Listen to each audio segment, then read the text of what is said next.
제과제를 위한 유마경 불도품 2. 그리하여 유마일은 문수 사리에게 물었다. 무엇을 열애의 씨앗이라고 합니까? 문수사리가 답하였다. 몸이 있음에 열애의 씨앗이며 무명과 유애가 씨앗이며 탐욕과 성냄과 어리석음이 씨앗이며 사전도와 오개가 씨앗이며 유괴비 씨앗이며 칠식처가 씨앗이며 발사법이 씨앗이며 군의처가 씨앗이며 십불선도가 씨앗이며 요약하여 말하면 62견과 온갖 번뇌가 모두 부처의 씨앗입니다. 온갖 모든 것이 열애의 씨앗이고 모든 번뇌가 깨달음의 씨앗이라는 것입니다. 용수의 죽는 관 열애품에서 열애가 지닌 자성은 곧 세간의 자성이니 열애의 자성은 바로 이 세간 전체의 자성이라고 하였습니다. 금강경에서 열애는 오는 바도 없고 또한 가는 바도 없으므로 열애라 이름하기 때문이라고 하였습니다.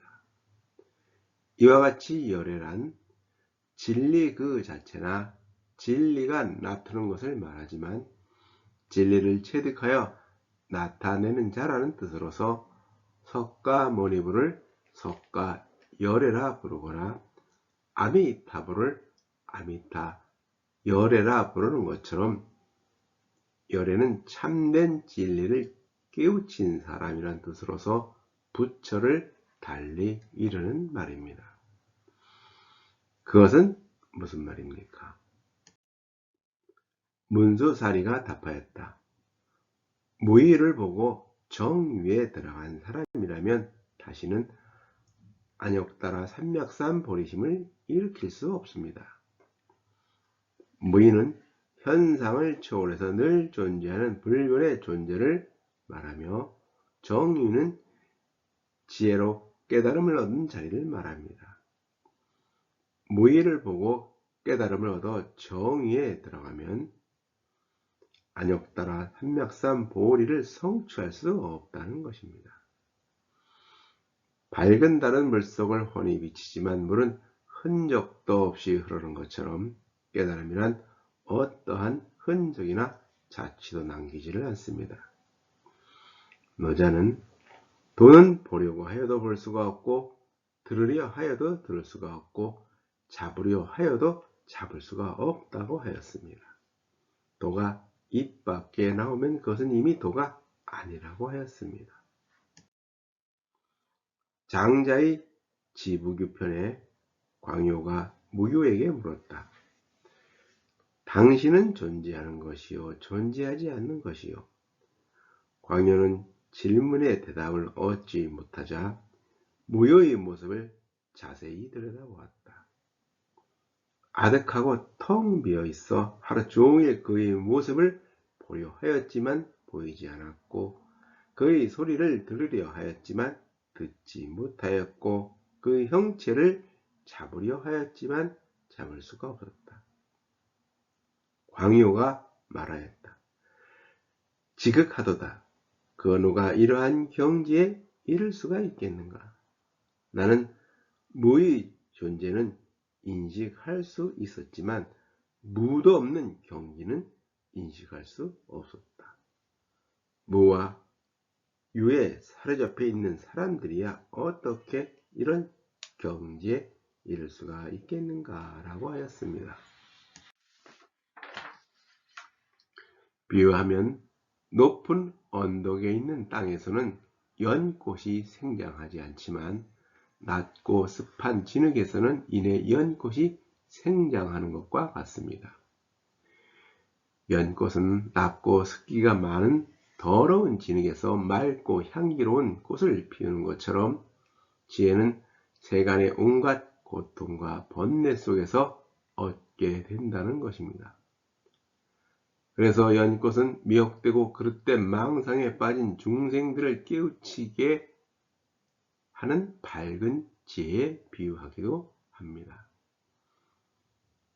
유마경 불국품에서 부처님의 맑은 눈은 깊고도 넓어서 푸른 연과 같다고 하였습니다. 푸른 연을 부처님의 깊고 맑은 눈에 비유하였습니다.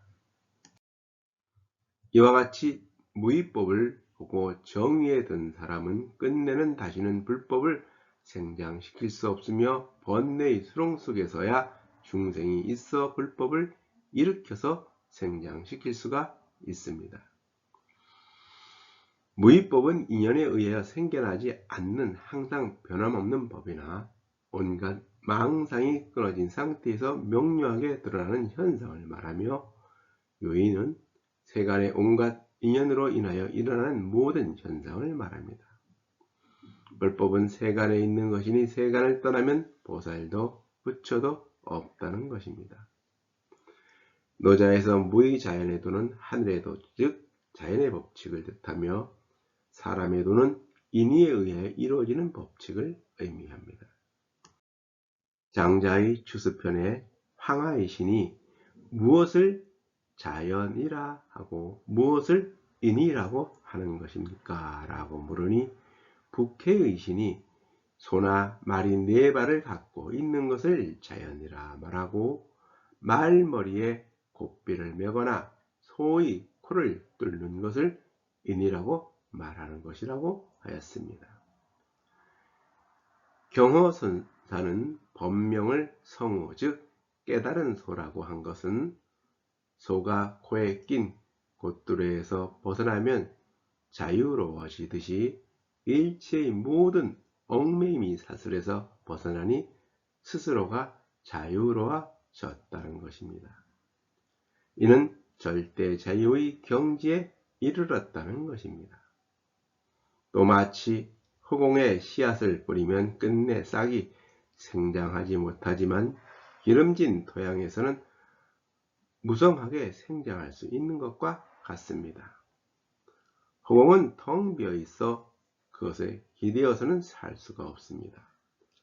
삼독은 중생에 기대어 사는 것이니 중생이 없으면 번뇌가 없고 번뇌가 없으면 보리도 없다는 것입니다. 이와 같이 무효의 정의에 들어간 사람은 불법을 생장시키지 않습니다. 악연을 수미산만큼이나 일으키면 안욕따라 삼맥산 보리심을 일으켜서 불법을 생장시킬 수가 있습니다. 악연이 있어야 깨달음을 일으킬 수 있으니 악연이 없으면 안욕따라 삼맥산 보리를 성취할 수가 없다는 것입니다. 그러므로 마땅히 알아야 합니다. 온갖 번뇌가 열애의 씨앗입니다. 그러므로 온갖 번뇌가 깨달음의 씨앗이라는 것을 알아야 한다는 것입니다. 비유하면 거대한 바다에 들어가지 않으면 가치 있는 보배의 구슬을 얻을 수 없는 것처럼 번뇌의 큰 바다에 들어가지 않으면 일체지의 보배의 구슬을 얻을 수가 없습니다. 여기서 무가 보주는 가치를 매길 수 없는 보배로운 진주라는 뜻으로 반야의 지혜를 뜻합니다. 바닷물 속에 들어가지 않으면 바다의 물맛을 모르는 것처럼 중생이 삶 속에 들어가야 깨달음의 씨앗인 번뇌가 생겨나고 그로 인하여 지혜가 생겨나며 지혜가 생겨나야 중생을 제도할 수가 있습니다. 그때 대가섭이 감탄하며 말하였습니다. 좋습니다. 좋습니다. 문수사리님, 통쾌하게 이 말씀을 하셨습니다. 진실로 말씀하신 것처럼 번뇌의 무리가 열애의 씨앗입니다. 결국 번뇌의 무리가 깨달음의 근원이고 열애의 씨앗이라는 것입니다. 우리 소승인들은 지금 다시 안욕 따라 삼맥삼 보리심을 일으키는 일을 감당할 수 없습니다. 심지어 오무간죄를 지어 지옥도에 떨어지면 오히려 발심하여 불법을 일으킬 수 있지만 지금 우리들은 영원히 안욕 따라 삼맥삼 보리심을 일으킬 수 없습니다. 불법은 멀리 있는 것이 아니라 내 안에 있고 세간 속에 있다는 것입니다. 번뇌가 곧 보리이고 보리가 곧 해탈입니다. 대승불교는 산속이 아닌 세간으로 들어가라고 합니다. 대승불법은 세간 속에 있기 때문입니다. 세간을 떠나서는 불법도 해탈도 없다는 것입니다.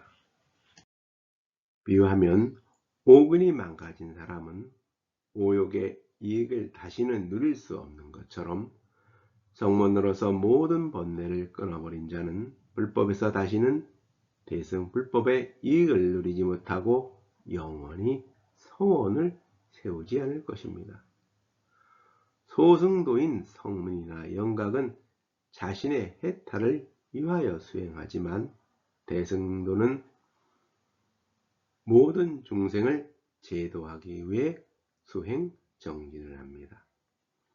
나만 깨우쳤다고 보살이 되고 부처가 되는 것이 아니라는 것입니다. 그래서 대승도는 모든 중생을 제도하겠다는 서원을 세우는 것입니다. 그러므로 문수사리님, 범부는 불법에 있어서 퇴보하거나 나아가는 것이 있지만 성문은 그런 일이 없습니다. 성문은 과위에 떨어져 모든 것을 공으로 여겨서 진정한 불법인 대승도에 관심이 없다는 것입니다. 왜냐하면 범부는 불법을 들으면 무상도심을 일으킬 수 있어서 삼보를 끊어지게 하지 않겠지만 성문은 불법, 특히 심력과 사, 무소회 등을 종신토록 들어도 무상도심을 영원히 일으킬 수 없기 때문입니다.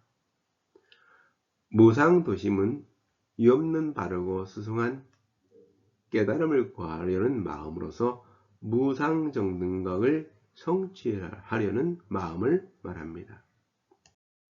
그때 이 법회 속에 보현색신이라는 보살이 있었는데 유마일에게 물었다. 거사님, 부모, 처자, 친척, 권속, 관리와 주민, 벗은 다 누구이며 노비와 심부름꾼, 코끼리와 말, 수레는 모두 어디에 있습니까? 보현보살은 4대 보살인 보현, 문수, 관세음, 지장왕 보살 중 하나로 석가모니 부처님보다 먼저 성불 하였지만 부처님이 이 세상에 나오시자 화신으로 보살이 되어 이 세계로 와서 석가모니 부처님이 중생을 제도하는 것을 보자 합니다.